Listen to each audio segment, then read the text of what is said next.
Welcome to the Bush League Huddle Fantasy Football Podcast, your main resource for 2QB fantasy insights, smart bets, and winning props. Hosted by Fab, Knack, and Raj. What's up, everyone? Welcome back to another episode of the Bush League Huddle Fantasy Football Podcast. Guys, the off-season onslaught is here. But you know what? I'm getting ahead of myself. I'm a little bit too excited. Ladies and gentlemen, you're listening to us. We appreciate you guys being on board with us and coming along with this journey. So please follow, like, share, subscribe to all of our social medias. We're on Twitter, we're on Instagram, we're on TikTok, we're on Facebook to a degree. Obviously Spotify, Apple Music. You see us on there. Interact with us, chat us up, send us a message. We'll answer you, no problem. We want to make sure that we interact with our fans at all times. So with that being said, now let's get into some fun stuff. The off-season. Not everyone is always excited about the off-season because, the NFL season is done with and all that stuff. But I don't know, man. Combine preview. Combine's happening this week as of Feb 23rd to March 3rd.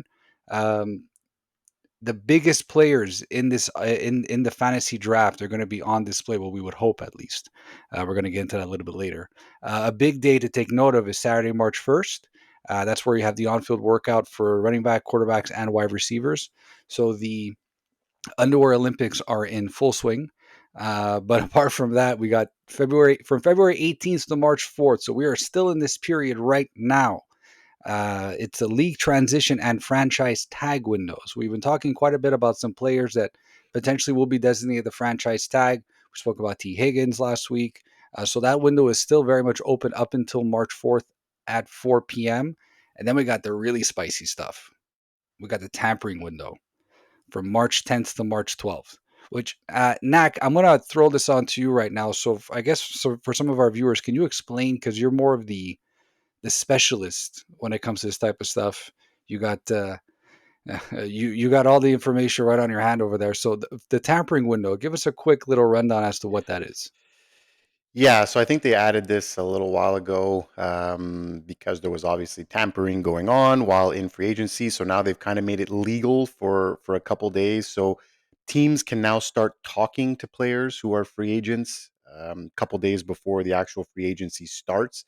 So they could talk to a number of free agents. This actually gives kind of an advantage, I guess, to the teams that still hold their rights for 2 days, because maybe they could kind of know what they're being offered or what contracts look like, and then the actual team can make a last little push to kind of sign their guy. But yeah, it's basically exactly how it sounds. Tampering.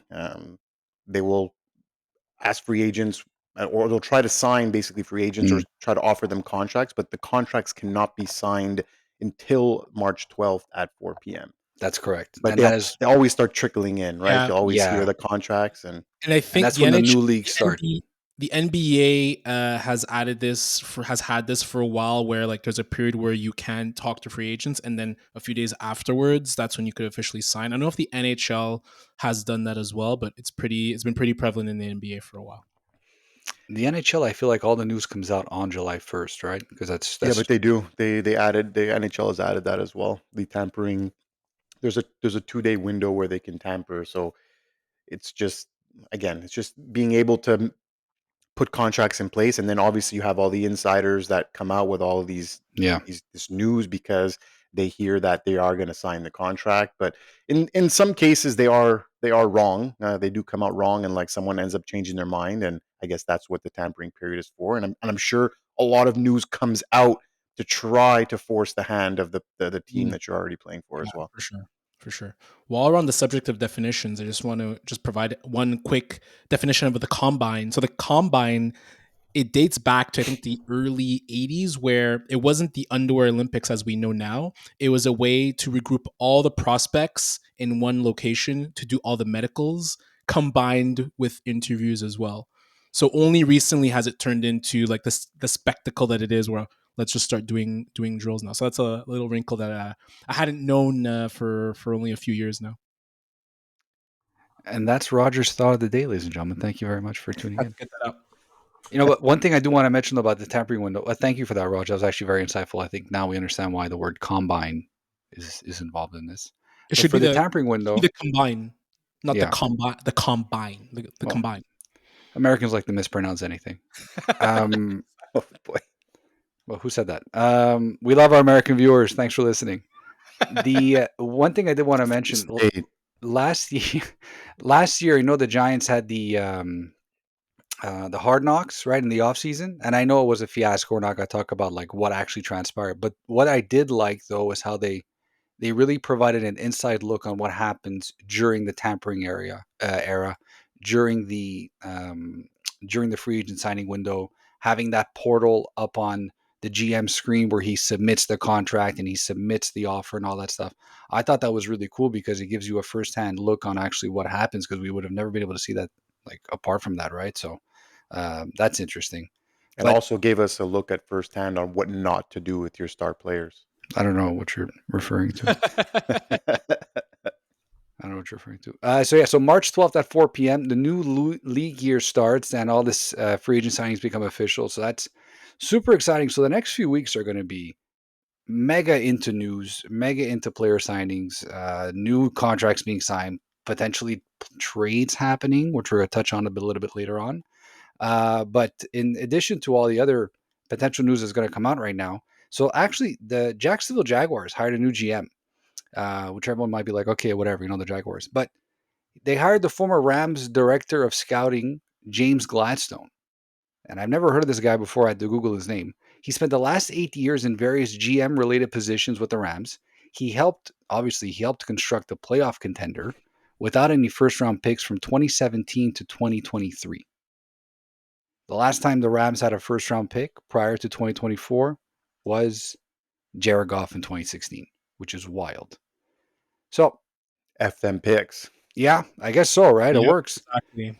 So are the Jags, Raj, are the Jags about to turn around a little bit with a new offensive minded head coach and a young GM? Because this kid's 35 years old. And yes, I call him a kid because now we're older than general managers in the NFL. That's where we are in our life. Raj? I don't know. Like he said, I don't know much about this guy. Like, to be honest, like as you're doing your monologue about him, I'm like trying to find any research I can. Wasn't he the get back guy? Wasn't he the guy who was supposed to hold McVay back from going to the sideline? I thought I saw that.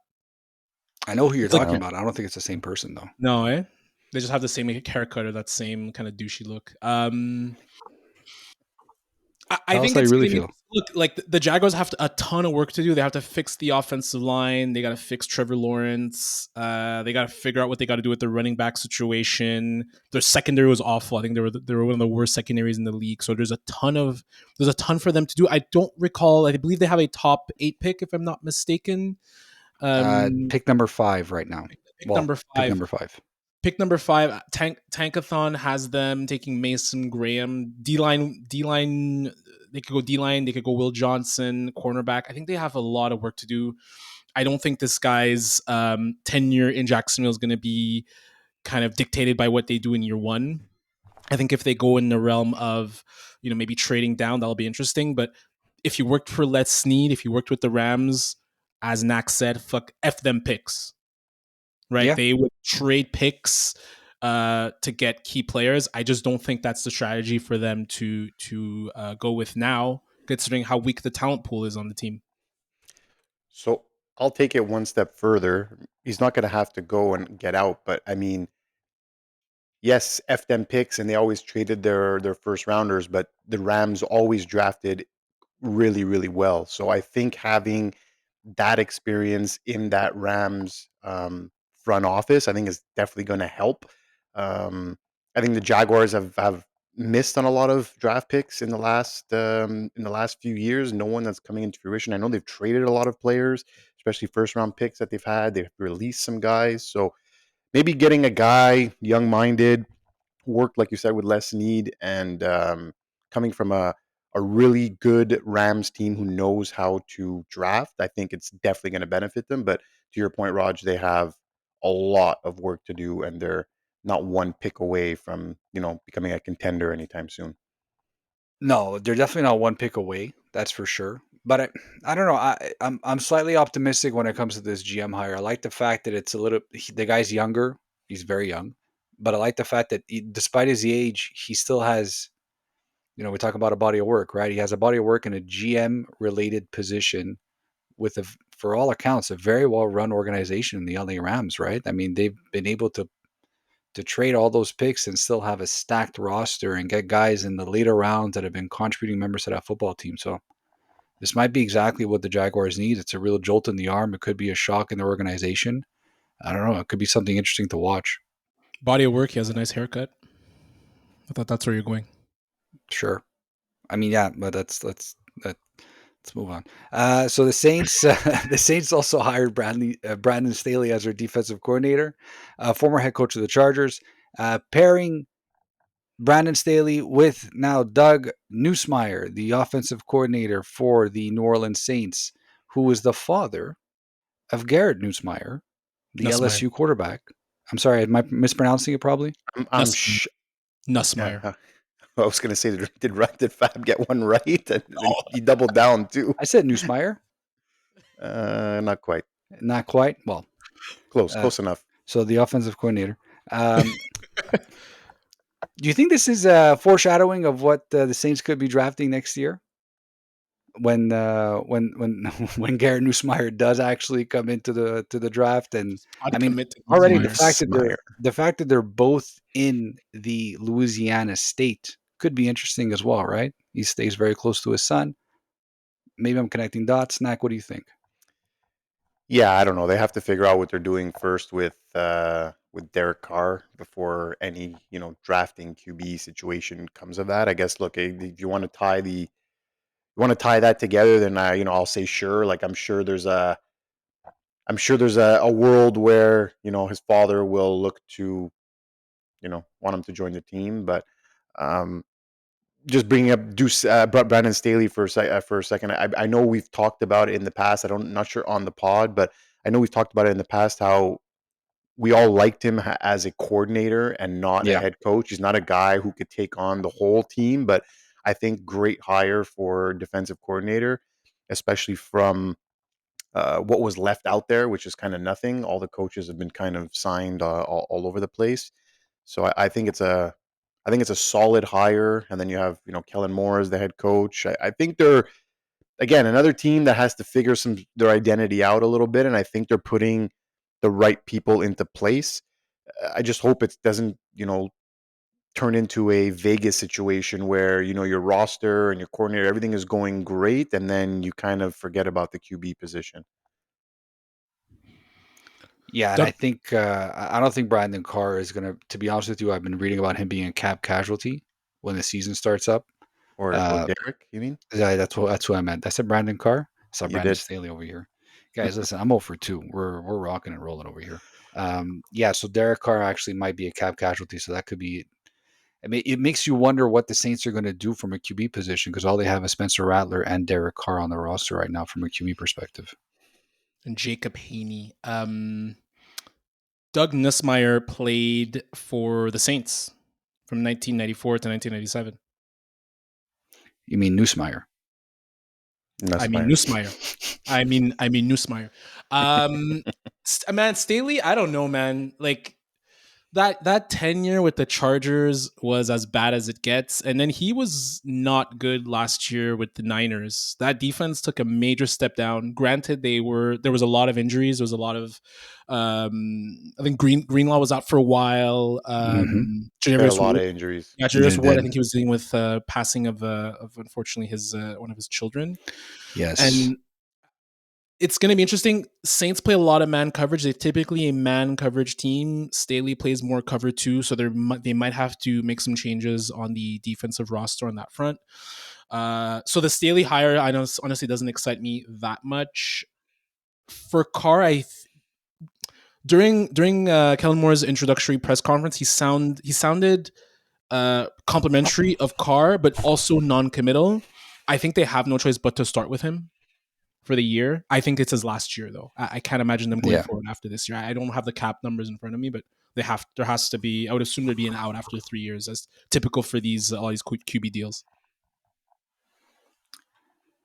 Yep. No, I don't disagree with that at all, and I don't think Derek Carr is going to be playing for the Saints for much longer after this year. Speaking of other coordinator hires. So the Eagles hire the new offensive coordinator, Kevin Patullo. He's a former pass game coordinator with the Eagles since 2021. So an in-house hire, an in-house promotion, if you want to call it that. Um, Roger, what do you think as far as an impact is concerned for Jalen Hurts? I know we spoke quite a bit about how he really took a step forward this year from a passing perspective and sort of silenced a lot of his critics. Do you expect more of the same?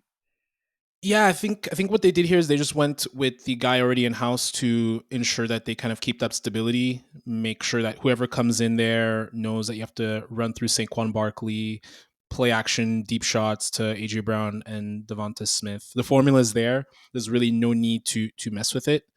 I personally probably would have preferred an out of the box hire just to keep things fresh. Sorry, out of the team hire, but I have no issues with this otherwise. Would you have potentially tried to call Mike McCarthy for OC? Stylistically, I don't know that would make sense because Mike McCarthy is more of a like traditional West Coast offense, like three-step drop timing, which is not necessarily Jalen Hurts' game. Hmm. And I think Mike McCarthy is going to hold out for more head coaching roles. Yeah, for sure. I For agree. sure. I think this was the right move, to be honest, especially after Jalen Hurts went through 4 offensive coordinators in 4 years. Give the guy a little bit of stability. Like you Well, would he's imagine that, he's he's he's doing it again, right? Isn't it? yeah, Isn't it 4 in 4 years? 10th different coordinator since high school. Yeah, but this is 4 in 4 years now, right? That he's yeah, had. Every year, Really? this is the fourth, I think. Yeah. This is the fourth, but this is probably the one that has the most likeness from the previous one, right? Since it's an in-house hire. Mhm. So I think this makes a little bit more sense as far as continuity is concerned. And last piece of news: Dallas offensive lineman Zach Martin officially announced his retirement. Without a doubt, first ballot Hall of Fame. He has less holding penalties than he has Pro Bowls, which is a statistic that blows my mind to this day. 9 Pro Bowl selections and 6 holding penalties. You got to give it up for Zach Martin. That's crazy. You know what? You know what's another? As I was reading up this stat, I saw another one, and you guys probably know this, so it was new to me. Larry Fitzgerald has more tackles than he does dropped passes, drop catches. Yep. One of those is against James Harrison in the Super Bowl. Oh I yeah, don't even know if that counts as a tackle, actually, I think pick we're six. because he made it to the end zone. We're 18 minutes in. That's our first Steelers callback. 17 minutes. How long was that pick six? 100 yards. Yeah, That's crazy. That James Longest Harrison. play in Super Bowl history. That's nuts. Yeah, I was every time I see highlights of it, my jaw still drops. It's yeah. like the craziest play, like just the A guy players going after him and like A guy that big shouldn't have a pick six, 100-yard pick six. no. That's crazy. And all right, so that was the news and notes for this week, guys. Now we're gonna jump into some interesting fire questions for this week. So I mean, on the same theme of what is the NFL combine, well, however Roger Combine. wants to pronounce it. Combine. There's a few rookies that we expect to make a splash at the NFL Combine, and even when they make their when they get drafted by their new team. I want to ask you guys, Roger. I'm going to start with you. Which rookies would you think would make the biggest fantasy impact, depending on which team would draft them? Yeah, I'm gonna go with Genty, just because where he gets drafted is probably in an area where, like middle of the first round. So maybe he goes Cowboys.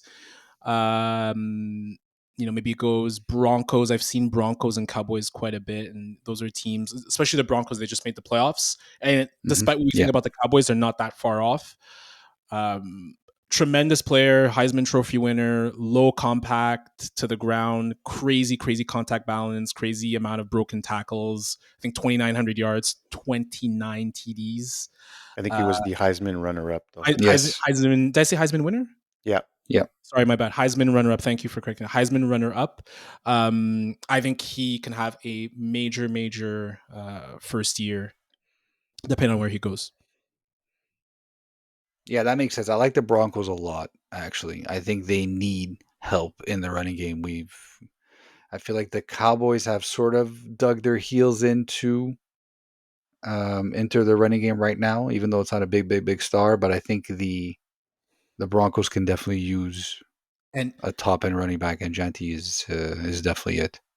And I believe Javonte Williams, he is a UFA at the end of the year. So Yeah, I think that experiment is. I think that experiment is over. Yeah. I've also um, been reading. I've also been reading that if he drops to 21, somehow the Steelers will be like forced to take him. Like they'll be in a. They'll be like, okay, we got to take this guy at 21.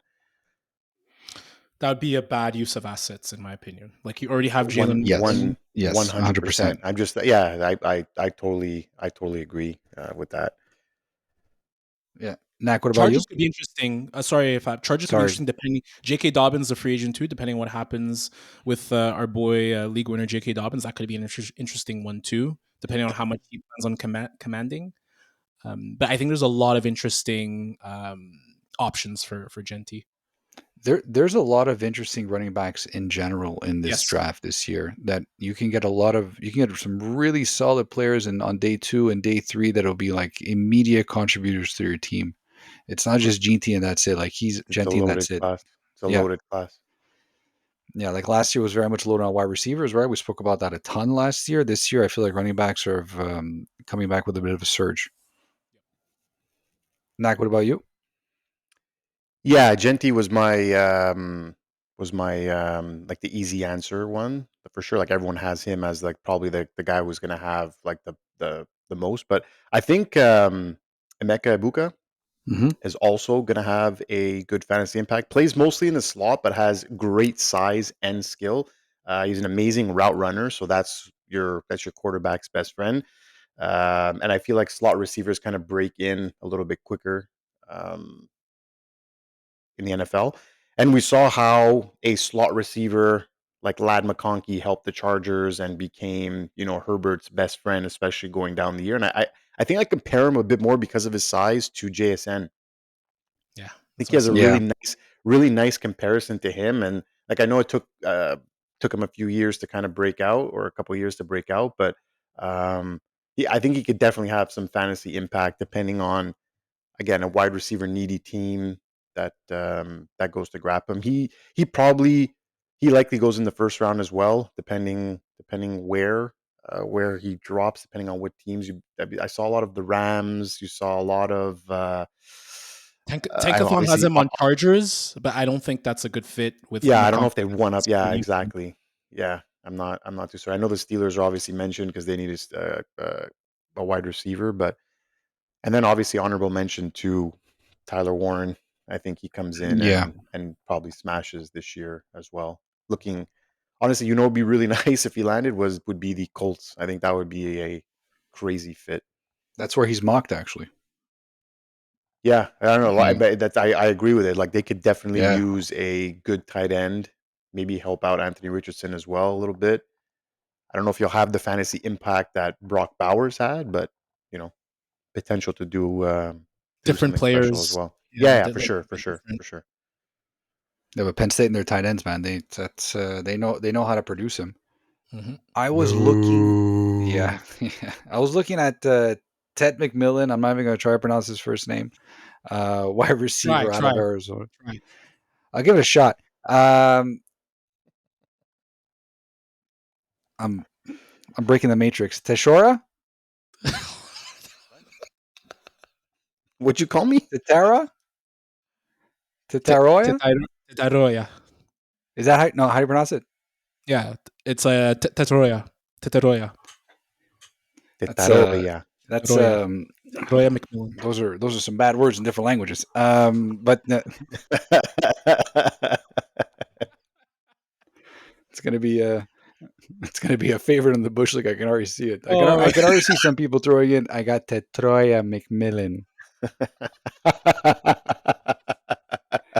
Tetroya McMillan. I'm mispronouncing the R. That's what I'm calling my fantasy name next year. Yeah. seriously? Tetroya. Tetroya McMillan. Yeah, so he's actually being mocked to the Panthers, which would really help Bryce Young quite a bit. He's not going to drop this far, and I know he mentioned the Chargers already, but I would see him he's that prototypical X receiver that Justin Herbert would really thrive with. I feel like, I mean, obviously would complement Lad McConkey perfectly.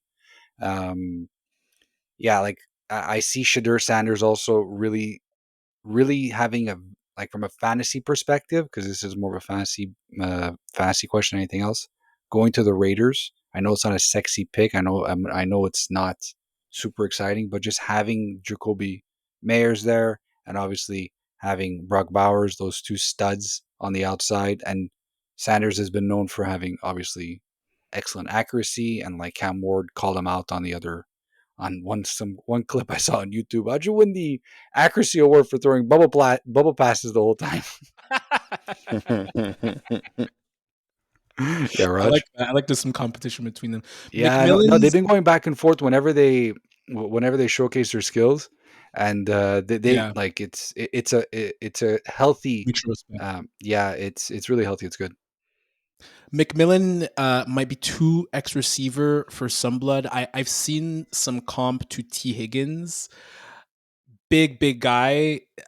I get like Kenny Galladay vibes though, because it Mm, sounds like he can't really separate very well. So I think like once you Interesting. start looking at like some of the tape and some of the highlights to see, what his strengths and weaknesses are, I think it'll be interesting to see what type of player, what type of team he goes to. Very good point. So I guess it's going to be very interesting to see where these guys do end up getting drafted, and I think we're 58 days away from the NFL draft, and it's going to come very quickly. We're going to move on to our next point over here. So, Shadur Sanders, we just spoke about a little bit right now. He's not expected to participate in the combine, but will throw at his pro day and all that stuff. Just found out that Ashton Jeanty also won't be participating in the combine as well. So it's not news. A lot of players have not participated in the combine in the past. Nak, I want to get your idea. Does this hurt their stock? Does it make a difference? Do people care? it's becoming more and more of a trend, I feel, every year. Last year we saw a lot of it, but again, it's with those top guys that didn't even need a pro day to kind of just go do their thing. Like they knew they were going to get drafted. I think a player like Shadur, where there's a little like you're not for sure going in the top 10, like you probably are. But I mean, look, he's going to be banking on a solid pro day, right? I think the combine, to Roger's point earlier, like it's not the end all be all of everything. I think if he does fumble on his pro day, that could drop his stock a little bit. But I don't know. I feel like this is nothing. Like he's more players are doing this, more players that are being drafted and or figure to be drafted in the first round. As long as he does his pro day and shows out, I don't know. I don't have a problem with it, and I don't think it's huge news, to be honest. So Totally. I was reading that a lot of analysts were looking for Sanders to throw at the combine. That way, it can give him that leg up between 1 and 2, and like from the quarterback standing, and also to see exactly how he can throw versus receivers that he's not necessarily comfortable with. That he doesn't have a lot of history with, because the receivers that he had at Colorado were the guys he was playing with the whole time. Because I feel like there's such an opinion on Sanders right now, and it's I think people are just looking for any possible reasons to either go against the trend or not, and say that he's not throwing because he's not comfortable with the guys he's throwing with, so he's only going to do it the pro day, so he's going to look good because he's not even there's such a polarizing opinion on this quarterback right now as far as where he should be drafted and what like round rank he's getting. A lot of people are even saying he's not deserving of a first round pick. But then again, considering the fact that quarterback in the landscape being what it is, teams are going to draft because they need a quarterback, right? So I wanted him to throw, to be honest with you, to buck that trend, that to say the naysayers, like I can still do it no matter what. But I guess we'll see. I I'm don't. more of the camp of I definitely want them to throw as well. But like look at the guys who didn't throw, like Matt Ryan, Matthew Yeah, Stafford, well, that's it. Tim Tebow didn't throw, you know. Well, So Caleb Yeah, Williams last year. Caleb Williams, yeah, Menzel but didn't again, throw. Again, when you're talking about Caleb Williams, Matt Ryan, like you're talking about players that were like the predominant number one guy, Yeah. right? Like they were like the guy. They knew they were going to go one. He could have screwed up at his combine and at his pro day, and he likely still would have gone one. So I'll give you what like Ryan Tannehill, and I remember he was a converted wide receiver at A&M. They converted him from wide receiver to QB. and he didn't even throw. So the thing with the pro days, and you were mentioning it, Knack, is they build the pro days in such a way that the QBs can't even fail. So like I imagine him on his pro day, everything's gonna be super structured. There's no Yeah. chance he's gonna fail whatsoever. But the point of like, hey, I want to see him throw with guys that he's not used to. Well, like during training camp, you're gonna get used to your teammates. Yeah, You're 100%. gonna True. start throwing with people that True. you're gonna have that chemistry with. So even that argument, Guys, at the end of the day, every time you draft a QB, it's a coin flip. It's either he's going to be good or he's going to be, mediocre or bad. Like it's just a coin. No one knows anything until these guys step onto the field at the NFL level and prove it. You know, totally. and then there's those guys where you draft late. It hurts, second round pick. Lamar Jackson, 32nd overall pick. Like Russell Wilson, once upon a time, third round pick. Dak Prescott was a fourth round pick. Like you just never know, or third round pick. You just never know with these guys. Like you're flipping a coin. It is a weaker class, so that coin ends up being a little bit more rich when you're flipping it at the top of the mountain that it is now, especially from a QB needy team point of view. But again, I don't care. For me, it's like, yeah, of course, you'd rather him obviously go through the drills and throw and whatever. But if he doesn't, like, whatever. And I don't think Cam Ward's going to be throwing either. So the point's a little bit moot. He shouldn't. No, I don't think he needs to. No, I don't think he needs to. But yeah, so that goes back to our point, right? Does it make a difference? Most likely not. But speaking of Cam Ward, so according to reports, the Cleveland Browns are expected to sign Kirk Cousins as a free agent if they can't draft Cam Ward. So right now, the Cleveland Browns are drafting second overall. I guess the assumption is that Tennessee is going to take Mr. Miami U. If Cousins is expected to be released by the Falcons in March as well. So if this actually happens, comes to fruition, right? The Browns actually end up signing Kirk Cousins. Is this stock up or down for the Browns' skill positions? And where do you see Kirk Cousins being drafted next year in fantasy drafts, Raj? Stock down and QB3. Case closed. Mic drop it, baby. All right, we'll move on to the next question. Honestly, though, I'm still trying to figure out. Like, first of all, he's got to be potentially released, and if he is released, he's got to want to sign in Cleveland. Not everyone wants to go to Cleveland to play football. I'm sure he'll find a job. He could find a job somewhere else. And will he? You think so? I'm sure. I'm sure if he's. I'm sure if he's Stefanski, it's Stefan. You remember Stefanski coached him in Minnesota. Yeah, it's true. You're right. You're right. And he would obviously sign for a cheaper rate because there's going to be a lot of money coming to him anyways. But I think to Rogers' point, like it moves zero needle. It helps zero skill positions on the team. And yeah, he finished as QB 21 last year and looked pretty bad towards the end of the season. And QB 21 is a stretch because he had two games that were great against Tampa Bay, where he scored 10 touchdowns. And going to the Browns, you're not playing Tampa next year, buddy. So if he finished QB 25 next year, I'd be shocked with the Browns. So he's going to be under a lot of pressure in that division. And he had arguably way better weapons in Atlanta than he is when coming to Cleveland. Oh, he's unarguably he did, especially when we look at tight end, right? You go from Kyle Pitts to David Njoku, like it's basically a drop off the planet. Roger? I mean, my goodness. Guys, I read somewhere that Kyle Pitts is due for a bounce back year this year. I want to get your 2 cents on that. What is it? Is it 2022 all over again or what? Stock down. Yeah, this is the no-brainer, stock down. And if you want to draft Kirk Cousins as your QB2 next year, you go right ahead. Yep. So continue on the same trend of quarterbacks. So Matthew Stafford has been approved by the Rams to seek a trade. So a lot of teams are expected to be interested, but the Giants, the Raiders, the Steelers, and the Browns, they really keep on coming up. Knack, out of those four, which one is the best fit? Which team makes the most sense for Matthew Stafford? Look, first I'm going to say I think this is all smokescreen. I think Stafford isn't going anywhere. I think the Rams are kind of doing the same thing that the Ravens did with Lamar Jackson. Hey, we put the transition tag on you. Go out and see if you could find a better offer. If someone offers you a fully guaranteed contract, and who's going to trade draft capital for you. So in this scenario, that's what's got to happen. Someone's got to pay a draft capital for Matthew Stafford, and someone's got to pay him. Reportedly, he wants $50 million a year, which he's more than worth. That's fine, but you've got to give up a first or second round pick or more to acquire him, and then give him a 2 or 3 year contract. Plus, he has to also agree to the team he goes to, right? Because he's not going to sign an extension with someone he doesn't want to be traded to. So, which in fact, that team will not then give up the draft capital.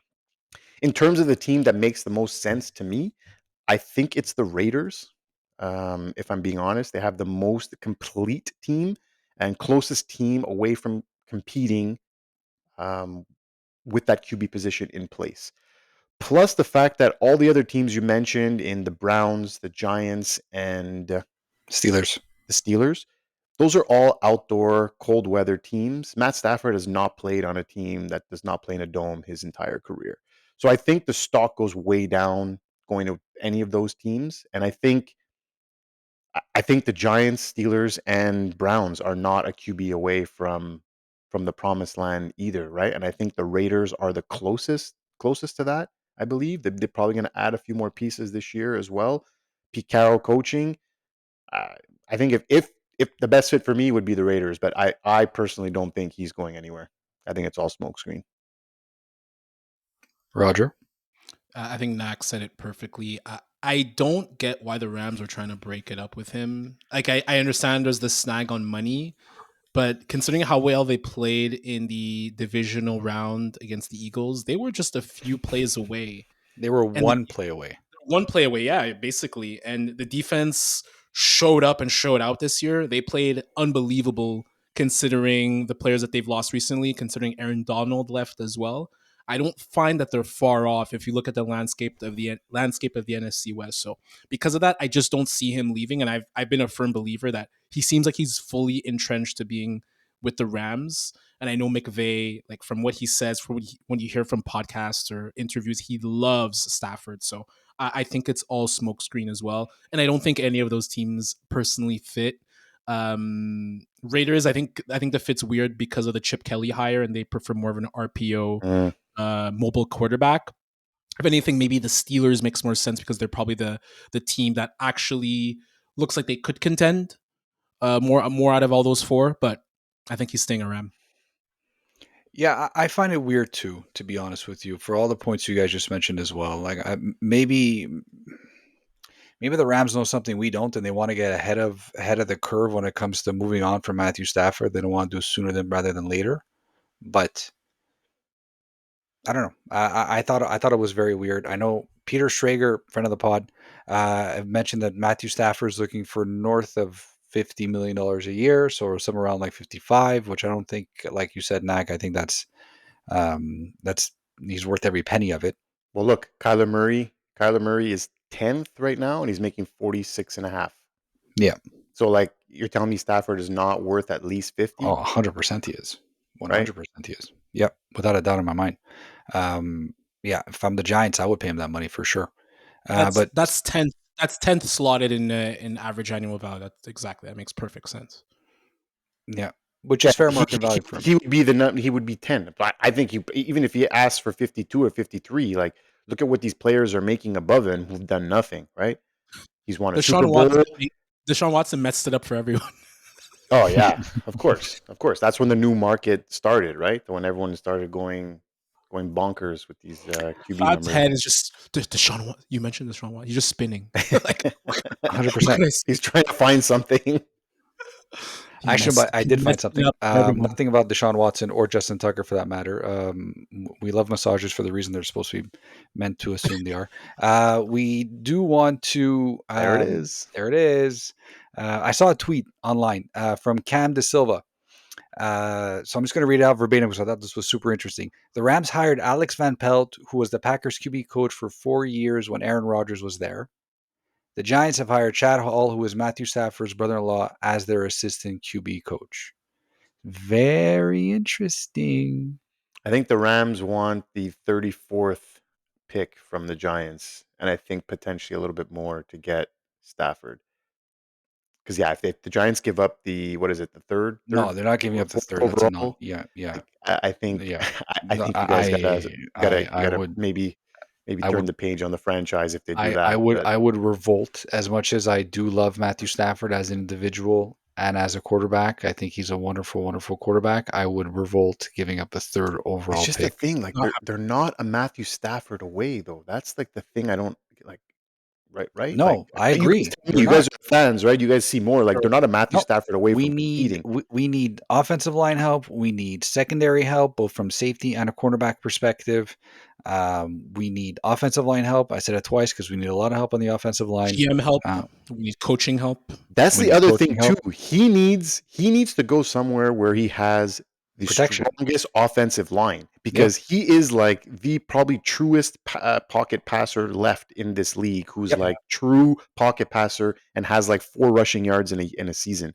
So it's like if he's not protected, you can't go You know to a what? team that has a weak offensive line. You know what's funny is that when they traded Goff for Stafford, the thinking was that Stafford can actually play out of structure and he could move around. But you see what's happened in the last like 2-3 years. Injuries and old age have completely caught up where he cannot play out of structure anymore. He is, No, as you said, no. he's a pure pocket passer now. pure pocket passer. Yeah. Yeah, that would not bode well with the Giants' offensive line right now. Mind you, out of all those 4 teams, the best offensive line is who's? The Browns? Realistically?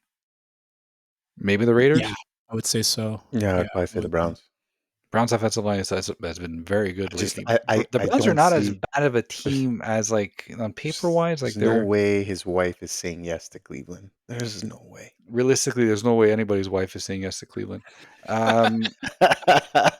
If including the massage therapist. So if Stafford is playing for another team next year, just if I know the whole thing, if my aunt had balls, she'd be my uncle. Fine, whatever. If Stafford is playing for another team next year, where are you drafting Puka Nacua?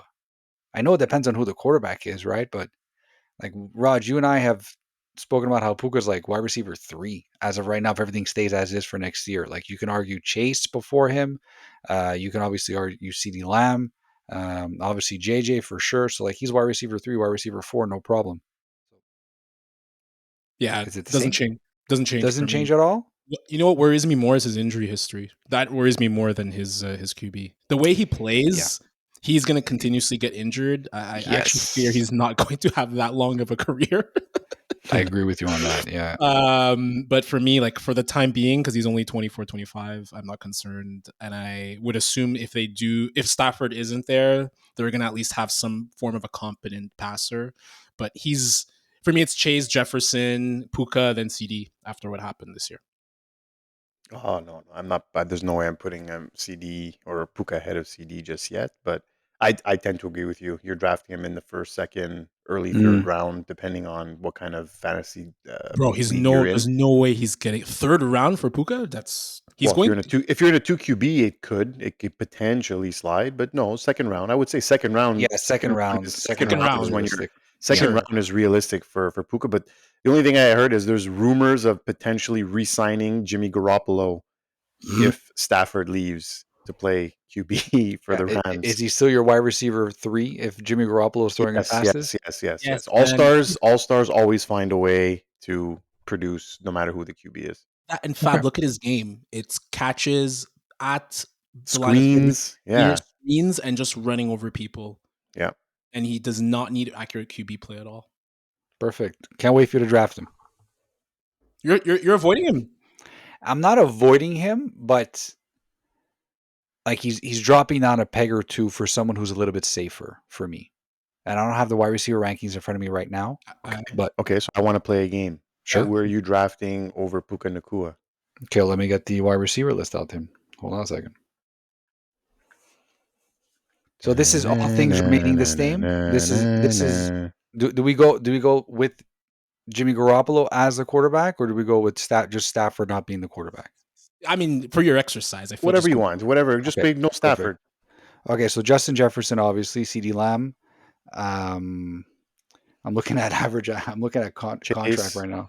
Chase for sure. He's obviously not up here, and from the contract perspective. Okay, next. You might have the wrong. Maybe you have the wrong link. You're gonna miss out on Nico Collins, your boy Nico Collins. No, I see Nico Collins, and he's very close to Puka. To be honest with you, I know Amon-Ra St. Brown is not a sexy name, but from a safety perspective, he's a safer pick for me than Puka Nacua if Stafford's on the quarterback and like Jimmy Garoppolo's throwing to him. Okay, I'll give you that one. Like scenarios, but I wouldn't drop him down like to a peg where he would be undraftable. I want to make that clear. I would just err on the side of caution and look for someone that will guarantee me, those 9 receptions a game, those 110 yards, whatever the case may be. And obviously, Amon-Ra St. Brown is one of those. Sounds like Puka Nacua. Yeah, well, it sounds like Puka Nacua when Stafford's throwing to him. That's my only concern. I don't know, man. Look at guys like Justin Jefferson. Look at guys like what he's done without a competent quarterback when Kirk Cousins was hurt and he had to play with 3 different quarterbacks. These all-star receivers just find a way to get it done, no matter who the quarterback is.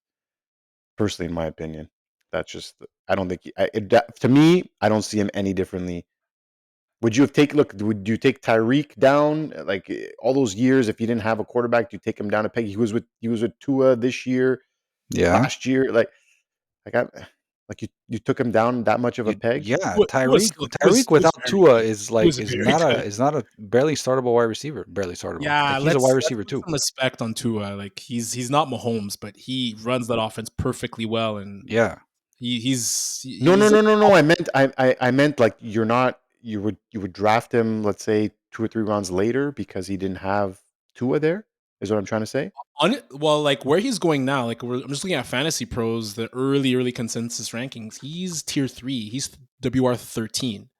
I'm not taking Tyreek anywhere near tier 2. I'm taking Neighbors over Tyreek this year. Interesting. He was hurt all last year. He had that wrist hand. He was hurt, and he played hurt. Yeah, he's older for sure. He's older for sure. He's definitely older for sure. And the age again, your Neighbors. Who did Neighbors have last year? Yeah, man. As a QB, who did he have? 100%. Yeah, it wasn't. And but he balled, right? Yeah, I don't think anyone is disputing that Puka is not. Yeah, I don't think anyone's disputing that Puka is not an all-star caliber wide receiver. I think it's more of just from a risk perspective, like where do you want your variance to be? Because even Neighbors too. Like, listen, you're talking to a guy who's going to buy his jersey at some point in the future. Like there was a slew of games where he was barely startable, Malik Neighbors, and I'm not saying it's going to happen again next year. Like I hope not, obviously, but you just wonder like it wasn't too many of those games. Trust me, I had him. It was more than I like to count. But I don't know, man. Like Puka, like okay, right now he's wide receiver 4, tier 2, whatever. Jimmy Garoppolo's throwing him passes.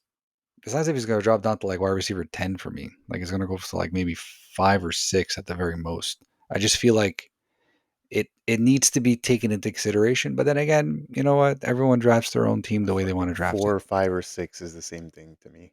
Yeah, 100%. Yeah, I just want to get Nico Collins back on my team. You guy's a stud. You only have eyes for Brian Thomas Jr. too. Oh, also, yes, Brian Thomas Jr. I love my LSU wide receivers, man.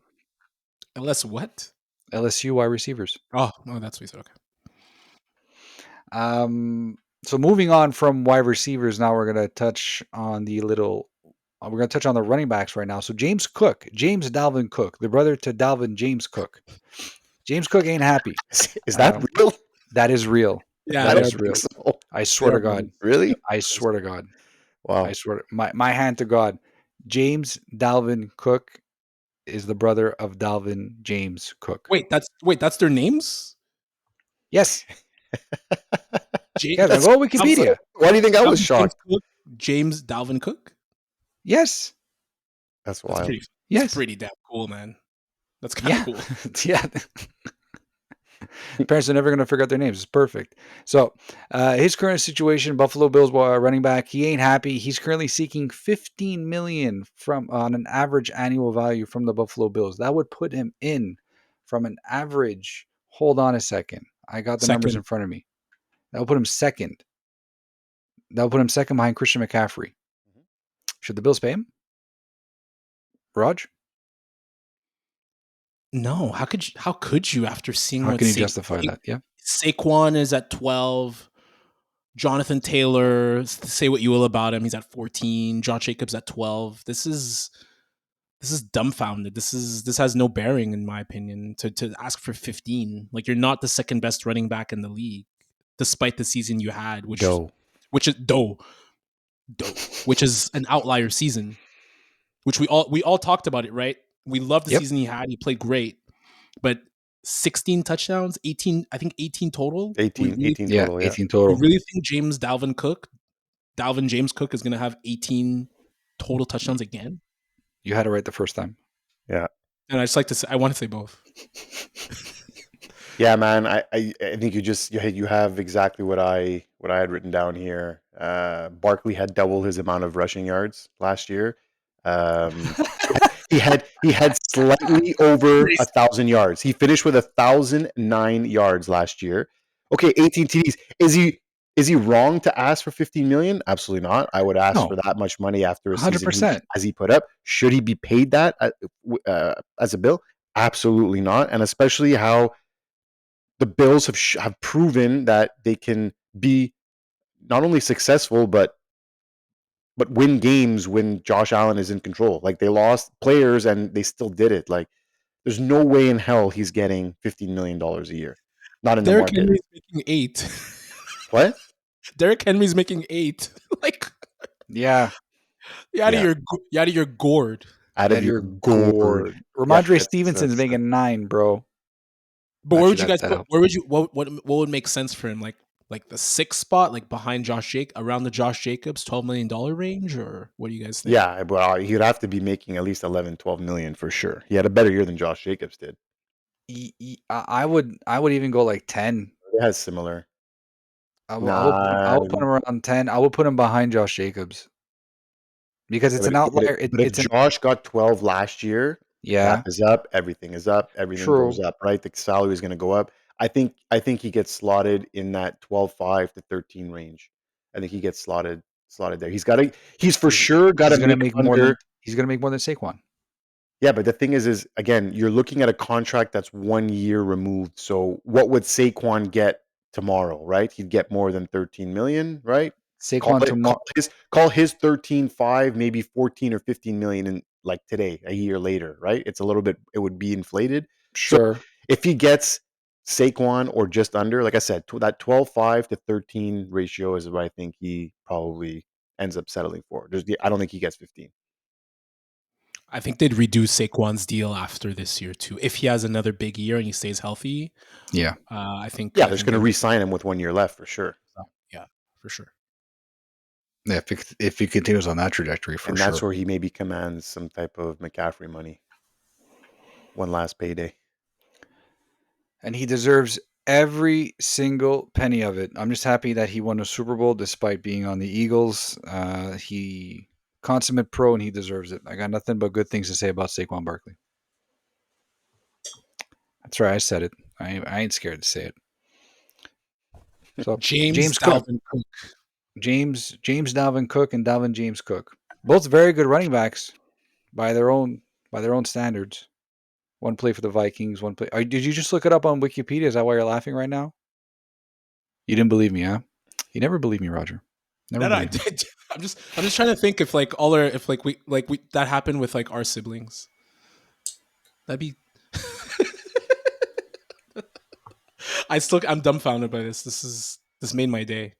Well, and ladies and gentlemen, we hope that you've been dumbfounded by this episode, and that's how you segue, boys. Guys, thank you so much for tuning in to listening to us talk about us rant, share a few laughs, enjoy the combine specials that happened this weekend. Please do not forget to like, share, and subscribe all these videos. We're going to be posting these reels and these shorts on Instagram and TikTok and all the fun stuff that the kids are talking about right now.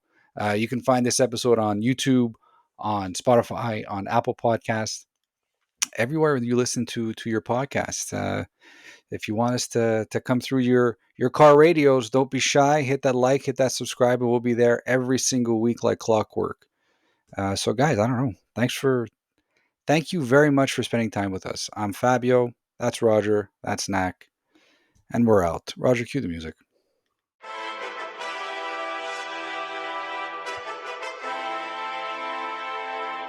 I'm not- He's still freaking out about it. James Alden Cook. Imagine if your name was Anthony Samantha Nacarado. Samantha Anthony Nacarado. Yeah, but I mean, for two boys, it's a little different than a boy and a girl. Okay, so do it for your sons. Theodore, Julian Theodore. Yeah, see, that's not bad. Sounds better than a girl's name, Yeah. I mean, yeah. right? Yes, it does. Guys, Raj is stunned right now. I'm 100%. We broke the matrix. I Good gotta night, go think about everyone. Peace out. Goodbye.